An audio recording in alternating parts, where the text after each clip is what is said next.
Hoy nos acompaña Patricia Martínez, que es psicoanalista de la Escuela Freudiana de la Argentina y es adscripta a la Fundación del Campo Lacaniano.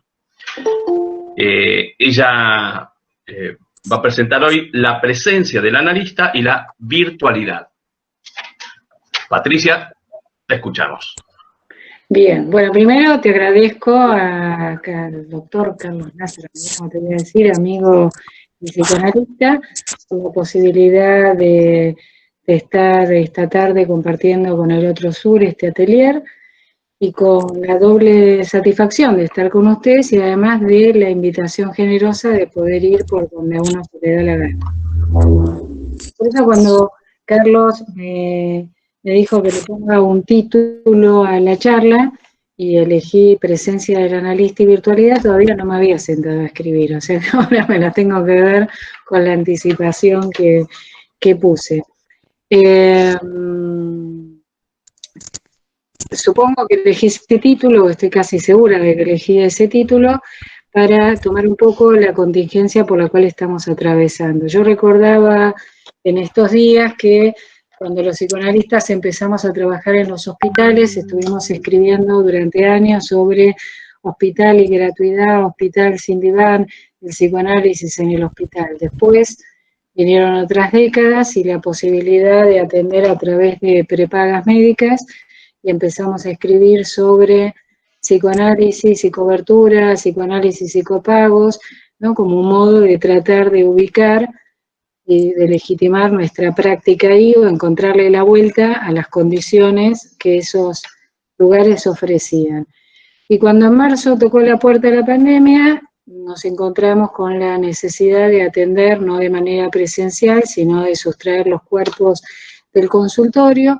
No era algo nuevo, mucha gente ya lo hacía, pero no con el nivel de masividad que tomó en su momento. Y entonces empezaron a aparecer los cuestionamientos de qué pasa cuando los psicoanalistas retiramos el cuerpo del consultorio, qué pasa con la atención virtual, los análisis son entonces virtuales, digamos, era una frase que uno escuchaba por ahí.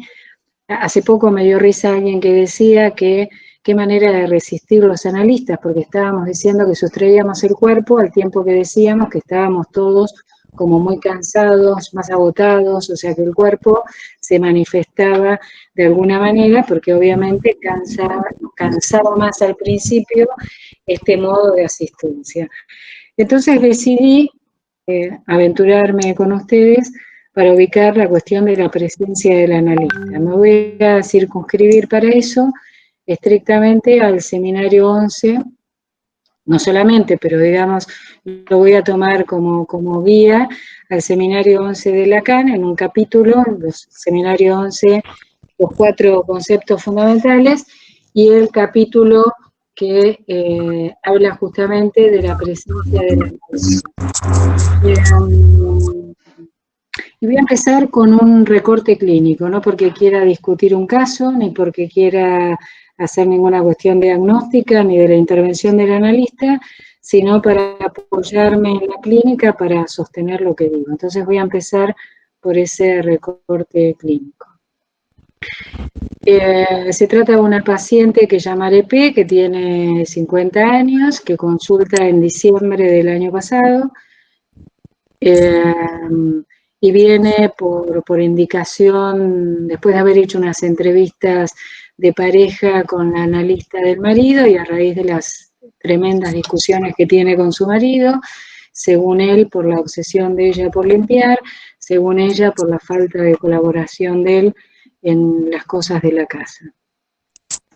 Tiene una particularidad que cuando ella empieza a hablar siempre dice o decía, mi marido dice que te diga o que hable con vos tal cosa. Además de eso, tenía una enorme dificultad para venir, para presentarse, no para pagar las ausencias, porque, digamos, las podía pagar sin dificultad, pero ese no era el chiste, sino que cancelaba, superponía, se olvidaba, me interrogaba a mí de, digamos, qué estábamos haciendo. Hasta que llega la pandemia y para mi sorpresa, por la vía virtual, ella empieza a venir regularmente, a llamar regularmente, hacemos videollamadas porque es una mujer que nunca empezó análisis, y junto a esta temática recurrente y esta manera empieza a traer algunos recuerdos infantiles, bastante horrorosos por cierto, y cuando digo horrorosos, es horroroso, por ejemplo, ella cuenta que el padre, un hombre militar muy severo, les pasaba revista en cualquier momento. Entonces, en un día agarraba y iba y pedía ver los placares de las hijas, son 3 hermanas y un hermano, o las carteras, y si algo no estaba en orden, había castigos adecuados. O en algún momento el padre advierte que los juguetes tienen que estar en su lugar o los quema, y entonces un día llega y algo fuera de lugar, arma una pila de juguetes en el patio y quema todas las pertenencias, todos los juguetitos de sus 4 hijitos, ante el espanto de los 3 hermanos, menos el de P, que ella miraba la escena absolutamente indiferente, como diciendo, bueno, él nos advirtió. Estos recuerdos aparecen a partir de que en la pandemia hay una cuestión importante, que es que el padre deja de venir, venía todos los días a su casa a ayudar, ¿no? Digamos, ya militar retirado, venía a ver si estaba todo en orden, si había que ponerle pintura en alguna parte, alguna de estas cosas que colaboraba. Los otros 3 hijos viven con la madre y el padre.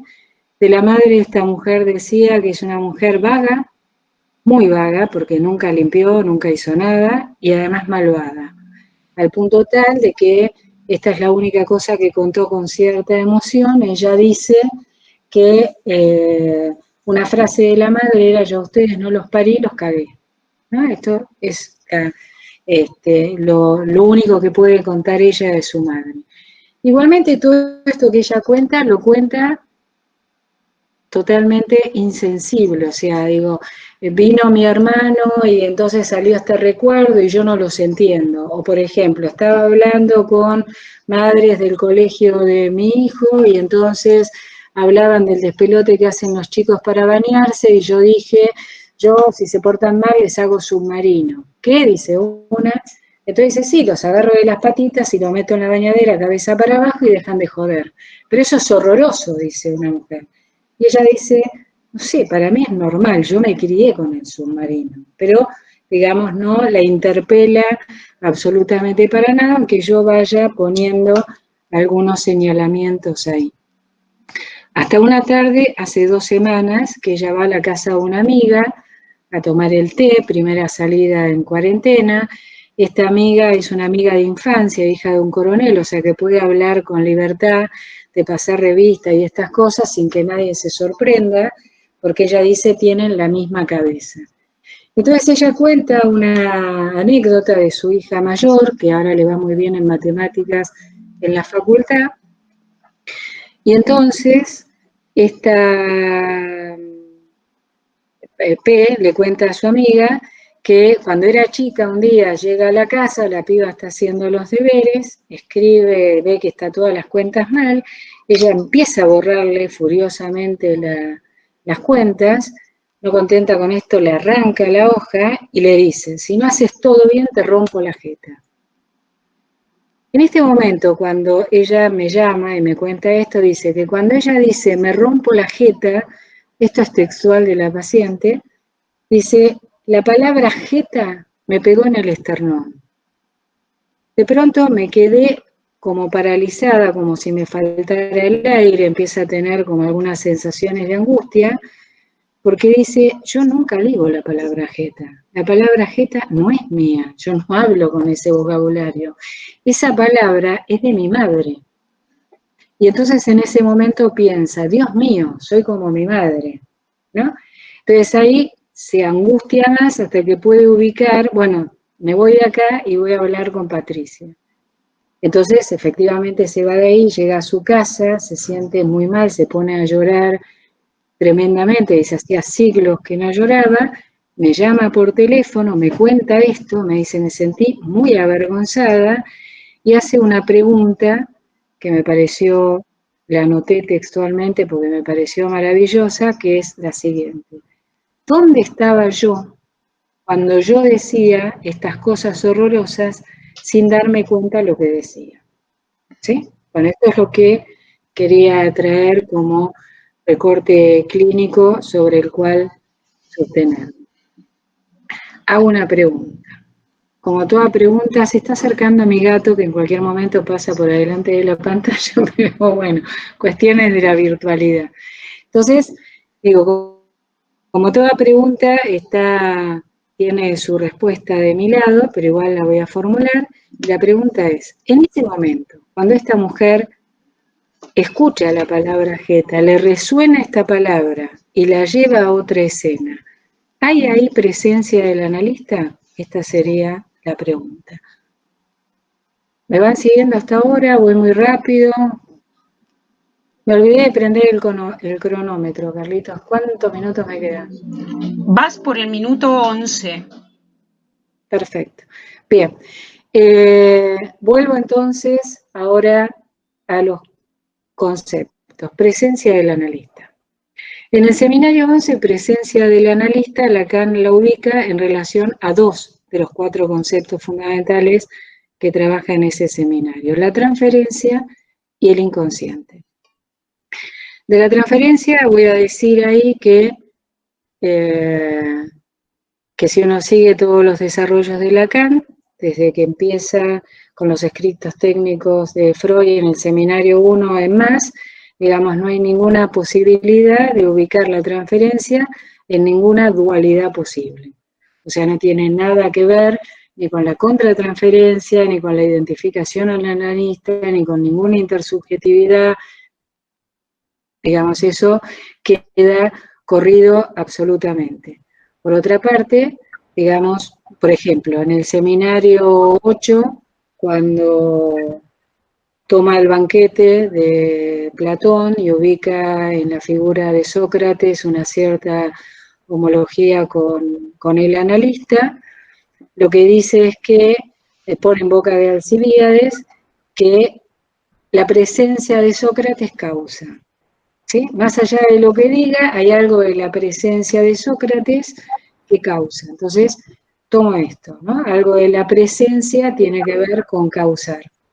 Y por otro lado, en este seminario, Lacan se toma como mucho trabajo de ubicar el lugar del otro como el lugar del otro con mayúsculas, ¿no? El lugar desde donde el cual el sujeto se mira, desde el cual el sujeto se escucha. Es decir, también dirá que ahí donde hay algo del orden de una formación del inconsciente, hay esta apertura de esta terceridad, de esta tercera dimensión, que es donde la que presta la presencia del analista para que las palabras resuenen. Esto por un lado. Respecto de inconsciente, ubica, por supuesto que hay mucho más, ¿no? Pero después lo charlamos. Del lado del inconsciente ubica apertura, cierre, intervalo, fugacidad, todos términos que remiten a la idea del tiempo. Me voy más atrás entonces, 1915, Freud, el artículo de lo inconsciente. Ahí cuando Freud trabaja lo inconsciente como sistema, o sea, las particularidades del sistema de lo inconsciente, dice que lo inconsciente es atemporal. ¿Qué quiere decir esto? Lo voy a decir con mis palabras para que sea más sencillo para mí transmitirlo, como que es algo que no se gasta, que no cesa, que no pasa, ¿no? O sea, que eso permanece activo y por fuera de cualquier temporalidad consciente. Por otro lado, tenemos el sistema preconsciente-consciente, donde diría Silvio Rodríguez, el tiempo pasa y nos vamos poniendo viejos, el cronómetro me corre, y entonces, digamos, en esa temporalidad inconsciente, la vida está ordenada en sus antes y despuéses, tiene un orden cronológico y las cosas pasan. O sea, se supone que uno no puede estar afectado de la misma manera que algo que ocurrió hace 35 años. ¿No? O sea, que se supone que los recuerdos se gastan. Muy bien. Con estas dos temporalidades hablamos. Esto quiere decir que cuando uno habla, está en juego estas dos cuestiones. En este caso, tomo ahora el caso de esta mujer. Cuando ella dice, y entonces yo le dije, te rompo la jeta, ¿no? Ahí aparece esta palabra, jeta, que irrumpe y que incorpora algo, podríamos decir algo de lo familiar que se vuelve extraño, porque esta anécdota se le vuelve extraña. A su vez, esta palabra remite a otra temporalidad y a otro momento, ¿sí? Tomo la idea, intenté escribírmelo y todo de pronunciarlo en alemán, pero no me sale esto de Neustreichblick, ¿cómo es? ¿Alguien le sale en alemán? Bueno, pero ¿qué es el tiempo a posteriori? ¿Qué quiere decir esto de la posteriori freudiano? Quiere decir, no que a partir de algo que yo digo ahora rememoro algo pasado. No quiere decir eso para mí. Quiere decir que a partir de algo que digo ahora, algo que era pasado lo ubico de otra manera. O sea, es una resignificación, no una rememoración. Esto quiere decir que esta mujer, en el momento que dice Geta, y Geta la remite a la madre, y la madre a la brutalidad de la madre, una mujer que ella dice que es vaga y malvada, digamos, en ese momento, esta escena que ella contaba, la rehistoriza, la resignifica, la subjetiviza, ¿sí? Es decir, que se presentifica en este tiempo de la cronología, de los recuerdos, algo de otra temporalidad que rompe con esa intencionalidad del discurso consciente. Es lo mismo que nos pasa con los actos fallidos, los sueños, los recuerdos. De pronto uno está hablando y dice una cosa que lo descoloca porque supuestamente no es lo que quiso decir, ¿sí? Entonces digo, ahí en el decir, en el hablar, hay algo que se actualiza en el presente en el que alguien habla. Para que esto se actualice, para que este tiempo se ponga en juego, tiene que estar abierta para esta persona que habla en transferencia esta dimensión de resonancia de la palabra. Entonces, dice Lacan en este seminario, o entiendo yo, si no lo discutimos, que la transferencia es la puesta en acto de la realidad del inconsciente. La puesta en acto de la realidad del inconsciente quiere decir que sostenido en la transferencia algo puede. También dice que el analista es una formación del inconsciente. También dice, ¿no?, que no hay lectura posible del inconsciente sin la presencia del analista. Vemos entonces que la presencia del analista no tiene nada que ver con el cuerpo presente en un espacio determinado, ¿sí? La misa de cuerpo presente, pero no, esa era con el finado, eso es peor todavía. Digo, alguien puede estar en un consultorio con una persona que está atendiendo y no haber ninguna presencia del analista, porque la presencia del analista tiene que ver con esta posibilidad que se arma a partir del dispositivo analítico por este someterse el analizante a la regla fundamental y el analista a la atención flotante, es decir, renunciar a la ancha avenida del sentido común y dejarse llevar por esto que uno no sabe muchas veces a dónde conduce, pero que abre una perspectiva, otra dimensión del tiempo desde el cual el sujeto puede verse. Y para mí esto tiene que ver con la presencia del analista y en ese sentido creo que tendremos muchas dificultades con la atención remota, pero justamente no esta, ¿no? Que pueda, digo, que esté presente ausencia la presencia del analista, me parece que tiene que ver con la posición en la transferencia y no con la presencia de los cuerpos. Bueno, esto es lo que quería poner a discusión y dar lugar al intercambio y escuchar un poco cómo lo estaban pensando ustedes. Bueno, abrimos el tiempo para las preguntas. Recuerden que, como dijimos al comienzo, o las pueden hacer verbalmente o si no las hacen llegar por el chat. ¿Mm?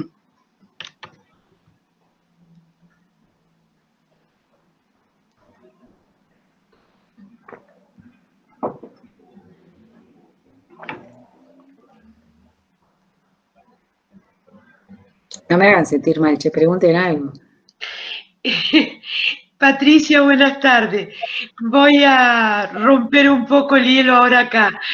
Yo no soy analista ni psicóloga, Es soy médica, médico.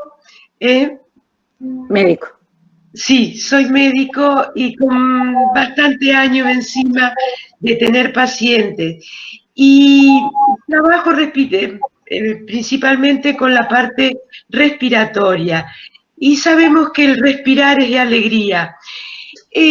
Me ha pasado, no sé si tiene algo que ver, pero por eso pido disculpas a la audiencia de mi ignorancia sobre ciertos temas, pero quería contar algunas experiencias que tal vez tengan que ver con esto que vos comentabas de la presencia. Me ha pasado con pacientes en los cuales, básicamente un paciente que ha tenido crisis de asma muy fuertes, en los cuales muy difíciles de sacar su crisis por la parte medicamentosa, y él me ha relatado que cuando logra comunicarse, porque me llama por teléfono, logra comunicarse, paulatinamente esa crisis empieza a ceder. ¿Tiene que ver eso con la presencia de alguna forma virtual del médico que protege o el médico que está conteniendo o ayudando a ese paciente? Bueno, no sé, digamos, de la medicina, pero me das pie, Mabel, para pensar dos cosas. Primero, digo, el título medio engañoso, porque yo creo que si hay presencia del analista no hay virtualidad, porque hay algo que efectivamente toca el cuerpo. En el caso que yo contesto es claramente, digamos, en esta mujer donde la palabra le pega en el cuerpo, esto queda claro. Entonces ahí no hay ninguna virtualidad. Pero yo creo que además el cuerpo está presente a través de los llamados telefónicos, a través de la voz. Y recordaba dos cosas, ¿no? Una la cuenta Lacan y otra la cuenta Freud, las dos son muy simpáticas. Lo que cuenta Lacan es que está contando lo que pasa con una de las Apolos, que yo nunca me acuerdo el nombre, donde los astronautas tenían bastantes dificultades, y Lacan dice, se las hubieran arreglado bastante mal si no hubieran tenido el sostén de la voz humana que desde la Tierra, ¿no?, les hacía tolerable esa situación de crisis. Y Freud cuenta algo muy simpático, que es una historia de un niño con su tía, que estaban en la oscuridad, y entonces el pibito le dice a la tía, hablame, que tengo miedo. Y entonces la tía le dice, pero si igual no me podés ver. Y el nene le responde, pero hay más luz cuando me hablas, ¿no? O tengo menos miedo cuando me hablas. La verdad que ahí no me acuerdo exactamente, pero es un poco la idea. Yo creo que hay algo, ¿no?, del orden de la voz como sostén, que bueno, que además para nosotros los analistas es un objeto pulsional y algo de esta cuestión sostiene, o sea que, digo, me parece que en ese sentido, si estamos hablando de la virtualidad, no sería lo mismo analizarse por mail que por teléfono, por ejemplo, ¿no? No sé qué piensas. Claro. Sabes que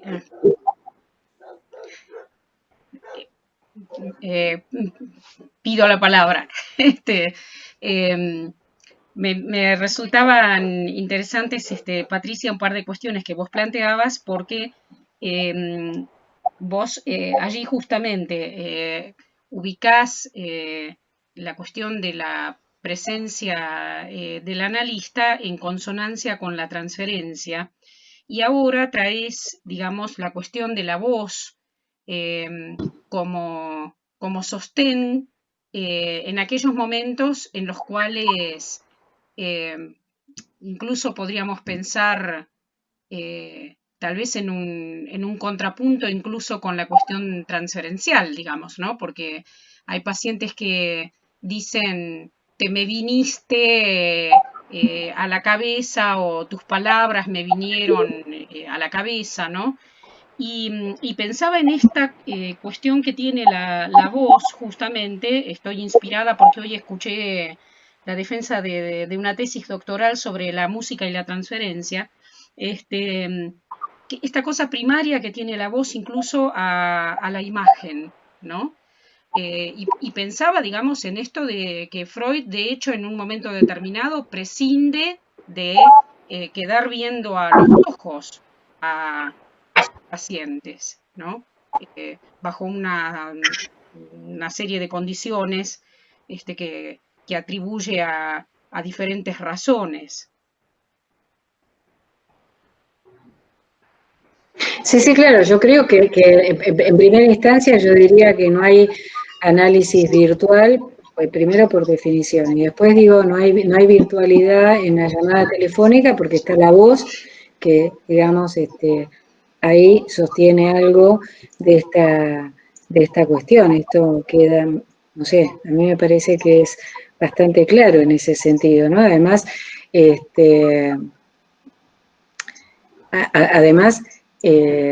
digo, hablando es donde se pueden cometer los fallidos, ¿no? Y además, por ejemplo, pasa con los pacientes que, bueno, digo, por supuesto los pacientes que están en análisis no usan ningún tipo de videollamada, ni de Zoom, ni de nada por el estilo, es el teléfono, porque a su vez hay algo, el diván reproduce esta situación, ¿no? Y me parece que se produce en otras cuestiones. A mí lo que me llama la atención de esta forma de atención es los silencios, ¿no? Se vuelven difíciles los silencios, porque digo, esto al principio, ahora le voy tomando la mano, ¿no? Pero al principio nunca sabía si la persona estaba callada o se había cortado la comunicación. Entonces, ¿no? Digo, esto se arma ahí como una galleta, pero sí, yo creo que la voz es un punto fundamental para sostener ahí el trabajo analítico de manera remota. Digamos, hace presencia. Y no solo por lo que dice, ¿no? Queda claro. Yo estaba pensando en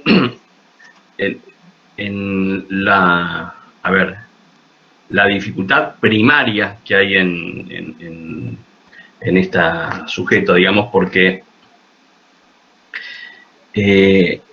esa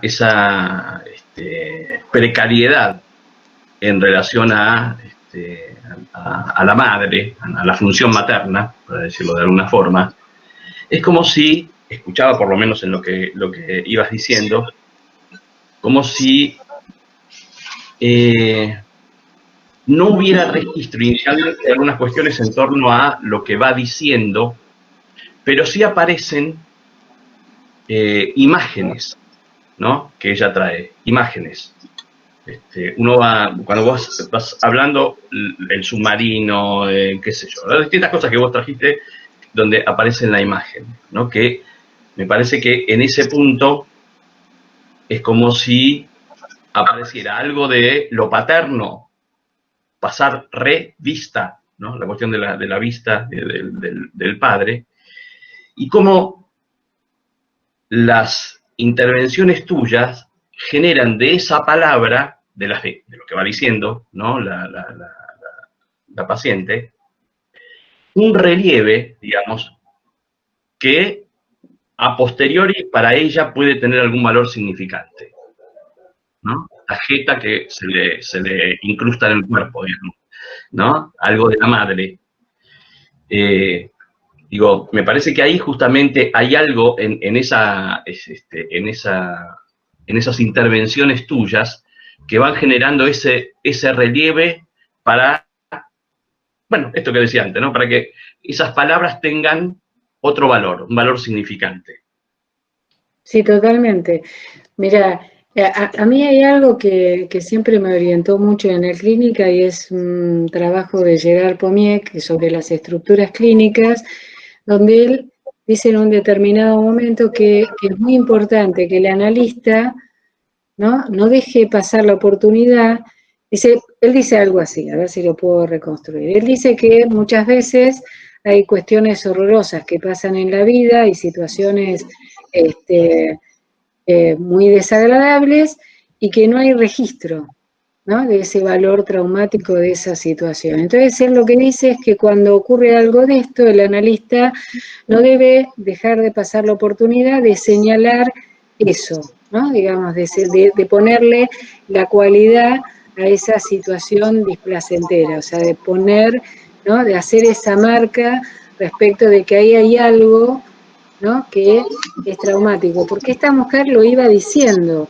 Vos fíjate, bueno, ahora cuento una cosa que pasó a raíz de lo que vos decís de las imágenes. Cuando ella me llama a la vuelta de este té y al otro día tenemos una sesión, primer sesión extra que ella pide y primer sesión que ella pide por ella, porque, o sea, en diciembre ella venía porque el marido decía, ¿no?, y con esta fórmula. Entonces ahí dice dos cosas que nunca había dicho, que son absolutamente importantes. Y yo no las dije a propósito para no irnos por ese lado, porque quería la otra cuestión, pero vienen al cuento. Ella se casa con un hombre judío, ¿sí? Pero ella es de tradición católica, padre coronel del ejército, ¿sí? Y ella, digamos, hace para hacer este casamiento una renuncia a su religión y se vuelve judía. Esto me pareció una cuestión importante. Y es la única de los 4 hermanos que se va de la casa paterna. Esto sería una primera cuestión. Y ella dice que si bien ella me cuenta en esta sesión como que no estaba afectada por las cosas que pasaban, ella dice que ella siempre dibujaba. Y entonces ahí me cuenta algo que nunca me había contado hasta este momento, que ella es un poco artista, ella lo dice así. O sea, ella dice que a ella la salva en la vida, que ella siempre se la pasó dibujando, pintando, haciendo cerámica, cosas con vidrio, es decir, que esta capacidad que ella ha tenido, ¿no?, primero de inscribirse en otra religión que la del padre, ¿no?, y en segundo, de crear estas cosas y de tener este lugar, es lo que le ha permitido, ¿no?, sobrevivir a toda esta brutalidad que ahora ella, digamos, la empieza a llamar así. Y que esa es una palabra que toma de la transferencia, porque cuando ella dice, por ejemplo, que no la afectaba esta cuestión que decía la madre de yo a ustedes no los parí, los cagué, en otro momento cuenta que ella tiene 4 hijos también y que no pudo soportar ningún parto porque tenía miedo de cagarse en el parto, ¿no? Entonces yo ahí le digo, qué brutalidad, ¿cómo la afectó? O sea, yo le iba marcando, ¿no?, iba tratando, ¿no?, de armar esta dimensionalidad que se le perdía, quedaba absolutamente aplastada y peleando, ¿no?, por boludeces, esta sería la cuestión, ¿no?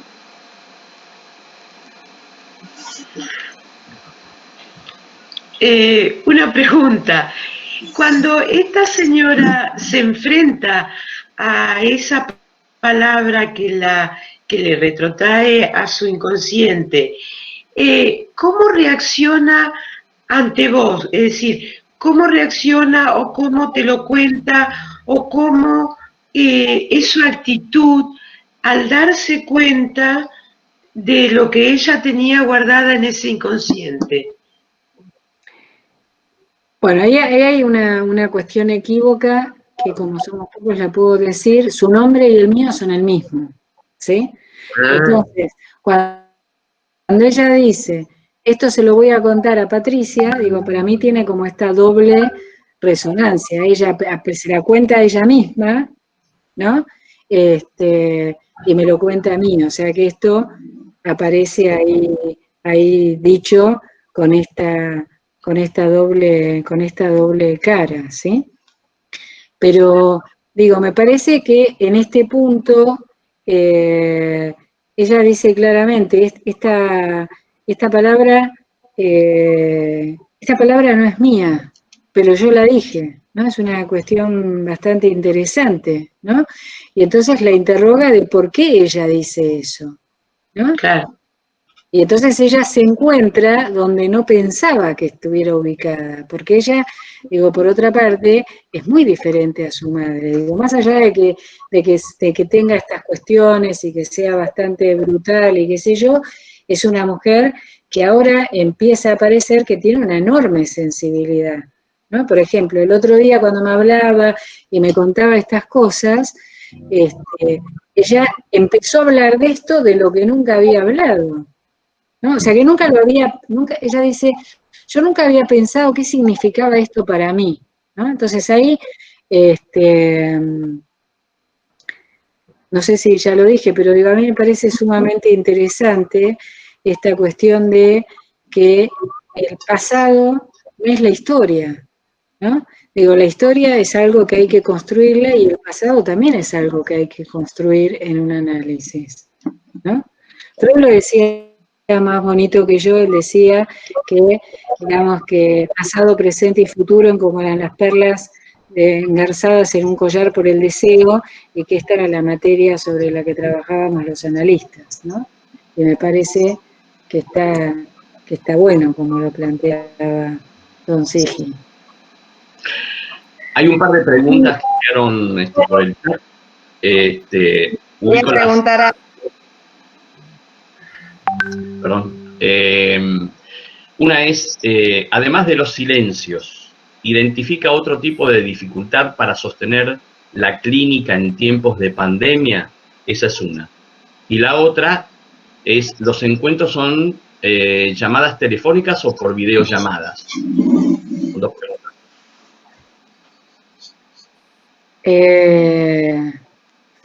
Digo, no sé bien cómo responder la primera porque me parece que, a ver, a mí me sirvió bastante para ubicarme en la atención en este tiempo, en pensar este tiempo como una contingencia más. O sea, digo, me parece que plantea particularidades, no sé, por ejemplo, la llegada tarde del paciente, lo que dice en el ascensor o los gestos que se arman en el consultorio son una serie de cuestiones que aparecen y ahora aparecen otras, ¿no? Entonces me parece que está bueno pensar las que aparecen ahora. Y me parece que, a ver, yo lo pensaba de esta manera, es como si siempre estuviera, pero esto se lo pensé para esta presentación, esto se los debo exactamente a ustedes, porque nunca lo había pensado antes. Digo, me parece que siempre a veces los analistas nos pasamos cotejando o comparando la atención que es posible en un determinado momento con algún ideal que sería el correcto. O sea, cuando estamos en el hospital decimos, sí, pero el hospital no es el consultorio. Como si el consultorio o la lógica de la atención sería cuadro de Freud acá atrás, diván, presencia de, ¿no? Este tipo de cuestiones. Y de pronto entonces cuando estamos en un hospital nos preguntamos, ¿y eso es un análisis? Y de pronto cuando empezamos a atender en una prepaga decimos, pero con la cobertura en el medio, ¿es un análisis? Yo creo que sí, porque lo que hace que algo sea un análisis es que haya ahí un analista, ¿no? Entonces alguien decía, por ejemplo, la demanda, ¿no? Y la transferencia, ¿de quién tiene que ser? A mí me parece que hay algo que es claro, si hay una transferencia del analista al discurso del psicoanálisis, diría Lacan, uno tiene una cierta creencia que pone en acto, ¿no? De creer ahí en la realidad del inconsciente. Y me parece que esto produce una eficacia, ¿no? Digo, la cuestión no es el que viene y pregunta que tiene que entender de qué se trata, es quién responde, ¿no? Esto era una pregunta respecto de los silencios. Después me parece que hay dificultades que son diferentes con cada paciente, como siempre. O sea, digo, no todo, digo, no es, lo mismo me pasa en el consultorio, o sea, con cada paciente es un mundo y es una historia y uno funciona o no funciona, digamos, son cuestiones que nos pasan a todos.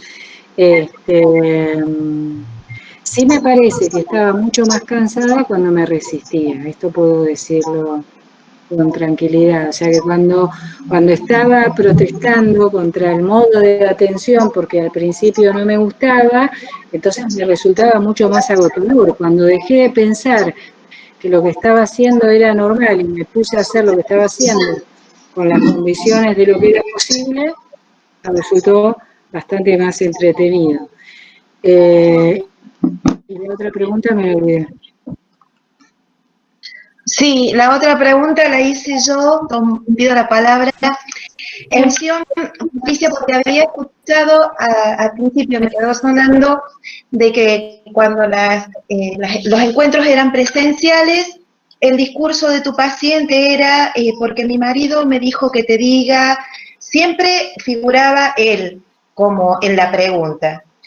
Y después, la pregunta la hago en función de si eres solo llamada, son solo llamadas con vos, o si también está el poder verte, por esto de pasar revista para ella. Esto era lo que me empezó a hacer ruido, y después, bueno, con otras cosas que fuiste agregando, como que me parecía importante ese detalle. Si estabas en forma visual también para la paciente o no, y para poder darle como más entidad a la palabra, al discurso, más allá de la virtualidad o del llamado en sí. Porque recuerdo también algunas respuestas de Freud en sus cartas que tenían también acotaciones que hacían a una intervención. Y no había la presencialidad. No sé si se entiende. Quiero abarcar todo por ahí.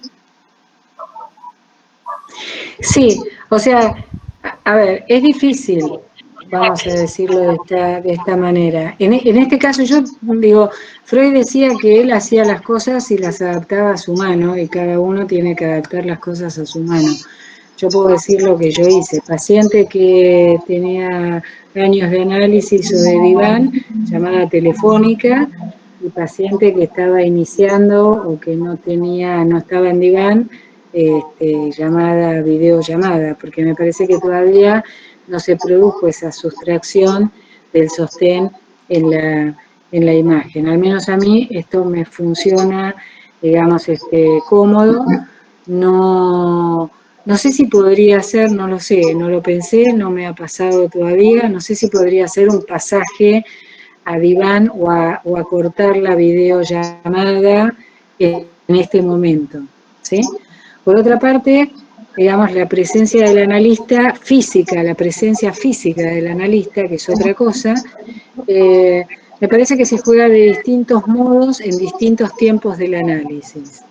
Yo particularmente creo que hay, digamos, sobre todo en tiempos más del fin del análisis, es importante la presencia física del analista, ¿no? Digo, me parece que el cuerpo ahí juega otra dimensión, pero bueno, es otra cuestión a pensar, ¿sí? Por ejemplo, buscando esto de la presencia física, me acordé de una situación muy conmovedora que la pueden buscar creo que está por YouTube, que es el caso de una paciente de Lacan que cuenta que todos los días, no sé si lo conocen, el de la Gestapo, que todos los días se despertaba a la misma hora una señora. Esto lo cuenta la paciente. Ella cuenta que iba al consultorio de Lacan y que tenía insomnio, que todos los días se despertaba a las 4 o 5 de la mañana. Ella había sido llevada por la Gestapo a un campo de concentración y era una sobreviviente, y era la hora en que la venía a buscar la Gestapo. Y entonces dice que Lacan se levanta inmediatamente del diván y le hace una caricia, que en francés es un gestapo, o sea, un gesto en la piel, ¿sí? Y que esa caricia ella lo cuenta, digamos, y en el momento que lo cuenta hasta el día de hoy, que era una mujer grande, Lacan ya había muerto, digamos, cuenta como que ese fue un punto de inflexión para ella, de poner un poco de humanidad en tanta brutalidad, ¿no? Eso, se podría decir, es algo que la virtualidad o los gadgets no nos darían, esta posibilidad de poner algo ahí, ¿no? De la presencia física. No digo que la presencia del analista sustituya a la presencia física, digo que es otra cosa, que la presencia del analista es la presencia en el inconsciente. Es lo mismo que decir que el síntoma en análisis es, el analista forma parte del síntoma del análisis, o lo que dice Freud de neurosis de transferencia. La neurosis, que los motivos por los cuales esa persona sufría son sustituidos por una neurosis de transferencia. Es decir, donde el analista es un término de la cuestión, ¿no? Les digo que esa presencia es otra cosa, la presencia del analista. Yo tenía 3 preguntas para hacerte, Patricia. Buenas tardes. Hola, buenas tardes. No sé dónde estás. Ah, ahí. Acá, Luis. yo estoy en mi casa. Pero no sabemos dónde estamos, ¿no? Yo estoy en Nashville. Bueno, está relacionado con la temática, ¿no? ¿Dónde está el analista? Sí. Una sobre el caso, otra sobre la temática, a ver si las recuerdo. Bueno, la primera era si se puede relacionar la presencia del analista con el deseo del analista, ¿no? Como para no caer en esto que hace poco discutíamos con un colega, porque él, bueno, está haciendo una tesis de maestría sobre esto. No sé, como que a mi gusto estaba cayendo en esta cosa de volver a pensar en un ser del analista, que era un poco la crítica que yo le hacía, ¿no? Que también tomaba algunas de estas referencias, ¿no? Seminario 11, la nota de Lacan a los italianos y otros textos más. Esa sería la primera pregunta. ¿Cómo lo relacionarías con el deseo del analista, esto de la presencia del analista? Después, bueno, con respecto al caso propiamente dicho, cuando aparece este significante jeta, ¿no? Va a sonar un poco fuerte lo que voy a decir, pero digo, bueno, si el significante reprimido no es justamente K, ¿no? Digo, ¿no? O sea, por esto de de esta palabra, ¿no? Que en nuestro vocablo lunfardo hace referencia al genital femenino, ¿no? Y todo el tema, bueno, de cómo esto puede relacionarse a la castración, ¿no? Más allá de lo malvada que era la madre, ¿no?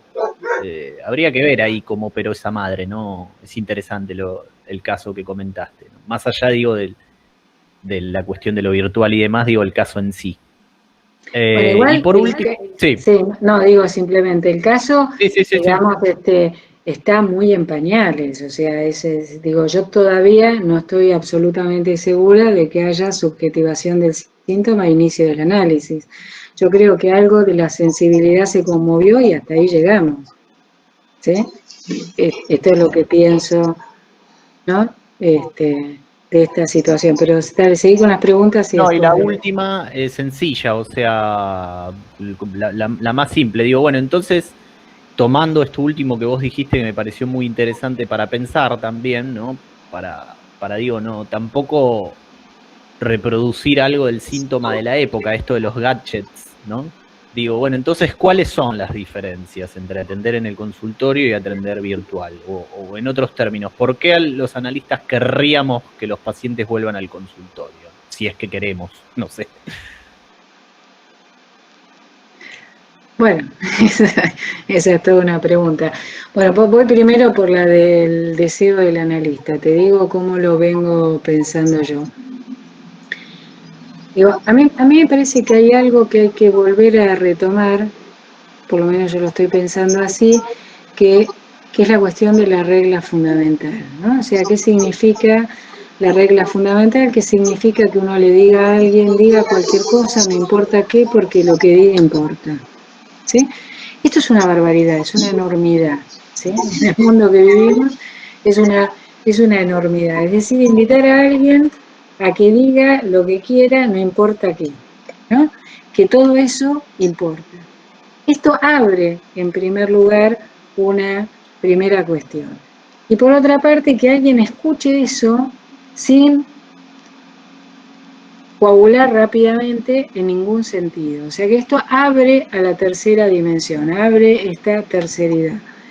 Para sostener esto, es indudable que tiene que estar presente, para mi gusto, el deseo del analista. ¿Cómo lo entiendo yo, no? Si lo vemos en el discurso del psicoanálisis y ubicamos, ¿no?, que el analista se sostiene ubicando su saber en el lugar de la verdad. Esto quiere decir que hay algo ahí, ¿no?, que no se podría recubrir el saber con la verdad, ¿no? O sea que, digamos, el analista se ubica desde este lugar, soporta este lugar, ¿no? Su presencia para mí está absolutamente relacionada a esto. O sea, digo, eso es lo que hace que haya ahí la presencia de un analista, porque si nos ponemos a pensar, digamos, yo cuento la parte bonita de la historia, ¿sí?, que sería cuando esta mujer dice la palabra jeta y yo le veo la punta al ovillo. Pero hasta ese momento no tenía la menor idea de qué estaba pasando, ¿no? Digo, o sea, digo, había algo ahí a sostener, pero digo, uno sostiene porque, digamos, apuesta a que algo pase, pero, digamos, hay situaciones, y digo, me pasa a mí, supongo que ustedes también, que uno dice, ¿a dónde vamos con todo esto?, ¿no? Entonces digo, poder sostener esto sin coagularlo con algún sentido, sin acallar eso que aparece ahí, sosteniendo ese horizonte, esa perspectiva, ¿no?, de lo insabido, me parece que eso está en relación absolutamente con el deseo del analista y pone en juego la presencia del analista para el inconsciente de quien habla, ¿no? Que es sostenido de eso que se habla, ¿no? Después, respecto de lo otro, yo te diría que es muy pronto, porque, o sea, yo te venía planteando un caso de una mujer que está muy comprometida, o sea, digamos, venía como muy congelada en esta cuestión, ¿no?, sostenida en este enojo y en esta cuestión. Digo, me parece que igual esta mujer pudo llegar y pudo sostener, porque ella durante todos estos años y durante toda su vida tuvo siempre su taller, ya que estamos en un atelier, o sea, siempre tuvo un espacio de silencio, no compartido con nadie, en donde ella creaba cosas, ¿no?, que serían los espacios que ella siempre se dio por fuera de la obediencia debida, porque ella nunca contestó al padre. Como tampoco nunca objetó al marido. Si el marido le dice, tenés que ir al psicólogo, ella venía al psicólogo, ¿no? Pero digo, bueno, pero me parece que todo esto habrá que ver. No lo sé porque recién, digamos, pasó esto. Y me parece que, bueno, que haya pasado esto, es como que uno dice, Houston, hay alguien ahí, ¿no? Entonces, bueno, uno trabaja con eso y la verdad que fue muy conmovedor esta situación, ¿no? Pero bueno, digo, queda por recorrer un largo camino, ¿no? Patricia, hay una pregunta que llega por el chat, me parece que en parte lo has respondido, pero preguntan si hay algo bueno que se puede rescatar de la clínica en estos tiempos, o algo que antes no sucedía y ahora debido a la virtualidad puede darse. A mí no me gusta pensarlo en esos términos, ¿sí? O sea, digamos, mientras lo pensaba en esos términos, me enojaba bastante. Cuento esto, a mí por una cuestión de trabajo me tocó atender gente que está internada en aislamiento social por COVID, o sea, gente que ni siquiera demanda un análisis, ¿sí? A la que uno llama por teléfono y que le pregunta cómo está. Digo, han pasado cosas maravillosas. También han pasado un montón de casos que no ha pasado absolutamente nada, también debo decirlo. Entonces digo, a mí me parece que no tiene que ver con si hay cosas buenas o hay cosas malas. Me parece que hay de todo como en botica. Me parece que yo, por ejemplo, estoy empezando a pensar con esta mujer que algo de que el cuerpo no estuviera presente con tanta cosa en relación a la tortura para esta mujer la alivió. O sea, ella puede empezar a venir sistemáticamente cuando no viene en presencia. Digo, yo ahora puedo pensar esto. Hay pacientes que se animaron a plantear cosas que no se animaban a plantear de manera presencial.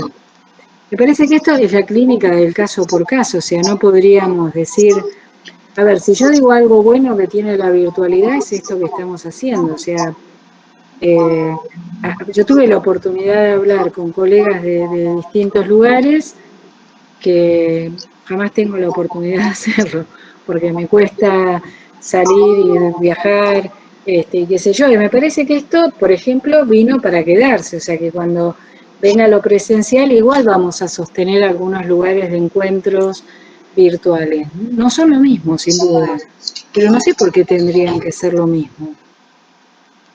Y digo, ahí va con la pregunta que hacían de la castración. La diferencia no pasa por si algo es mejor o peor, es diferente. Y la castración tiene que ver con la diferencia, ¿no? Y soportar eso como diferencia. Bueno, son otras condiciones y tiene otras problemáticas, ¿no? Y tendremos que pensarlas, o sea, me parece que como Lacan dice que el analista es al menos dos, el que está ahí sosteniendo la transferencia y el que después puede pensar acerca de esto, ¿sí? O sea, digo, por ejemplo, tener una presentación como esta a mí me hizo pensar en este caso, o sea, ¿no? Y cuando uno piensa un caso, vieron que el caso se relanza o funciona mejor, ¿no? Uno se despierta, o sea que me es difícil pensar si hay cosas buenas o malas, creo que hay de todo. Digo, a nivel social creo que claramente está complicado, ¿no? Pero a nivel del trabajo como analistas, y me parece que es lo mismo, que por eso lo decía, que responder, ¿es posible el análisis en el hospital? Sí, yo trabajé en hospital, y creo que algunas veces actué como analista, funcioné como analista. Y en la atención remota y algunas veces sí. O sea que en esto no veo la diferencia. Y en el consultorio también, a veces, sí. A veces, exactamente, ¿no? Digo, no es todo el tiempo, ¿no? Digo, ni toda la sesión, ¿no? Porque a veces uno, digo, ahí puede, ¿no? Funcionar y en otro momento no, ¿no? Y esto lleva su tiempo. O sea que en este sentido, no sé, vos, Carlos, ¿cómo lo pensás? ¿Vos qué? No, a mí me parece que justamente son cuestiones distintas. Yo pensaba que a fines del siglo XIX, cuando se empezó a popularizar, digamos, la cuestión del cine, ¿no? Los detractores decían, eso no es teatro. Y es cierto, no era teatro. Claro. Pero, ¿no? Digamos, una cosa no obstaculiza a la otra. Y me parece que, por trillado que sea, siempre es caso por caso. La verdad, yo sé que suena, digamos, como repetitivo, pero ineludiblemente es así, ¿no? Y creo que efectivamente, por ejemplo, recuerdo, hicimos un dispositivo a principios de la cuarentena con el Otro Sur de atención gratuita por videollamada, que duró un tiempo, no me acuerdo, mes y medio, por ahí los compañeros que me acompañaron lo recuerdan. Pero, digamos, recuerdo el caso de un muchacho en particular que nunca había consultado y que la única posibilidad que tuvo, y no por una cuestión económica, sino el hecho de que pudiera haber justamente no una presencia real del analista, del cuerpo del analista y demás, sino que pudiese estar intermediado por el dispositivo de las videollamadas, ¿no? Y permitió, bueno, hacer un recorrido, digamos, a partir de eso, y abre la posibilidad después de que él continúe en análisis, en entrevistas, ¿no? Claro, Pero, sí. Por ejemplo, yo me acuerdo una colega más o menos de mi edad, o sea, una señora mayor, que como todos saben, no estamos tan cancheros en yo por lo menos, y mi amiga tampoco, en el manejo de todas los gadgets, ¿no? Entonces es analista de niños. Y ella me contaba una cosa maravillosa que pasa con un pacientito, a partir que es el pacientito, un nenito de 8 años, el que empieza a dirigir la cosa diciéndole, pero escúchame, sos tonta, compartimos pantalla, hacemos, y el pibe empieza a tomar, digamos, una relevancia y algo que tiene que ver con lo que sucede ahí en ese momento entre ese que ocupa el lugar del analista y ese niño y la contingencia de esto, ¿sí? O sea, bueno, para este niñito que pasara a comandar algo a través de explicar cómo tenía que ser su analista para compartir la pantalla y para jugar y qué sé yo, lo ubicó y abrió algo que hasta ese momento no sucedía. ¿Ahora esto quiere decir que va a ser así con todos? No, la verdad que no. O sea, no es así. También hay gente que no pudo, digo, no pudo pasar a la atención telefónica y se quedó esperando o suspendió. O sea, me parece que bueno, ¿no? Me parece que con eso contamos, ¿no? Bueno, Patricia, ya llegamos, son las 8 y alguito, vamos a cumplir con nuestros horarios y te agradecemos nuevamente que nos hayas ayudado para pensar. Hubo muchas preguntas, así que causaste, digamos, preguntas y es muy interesante. Así que gracias nuevamente y les recuerdo que el viernes que viene, que es viernes 13, Alejandro del Carril presenta Inventar el inconsciente, análisis y experiencia.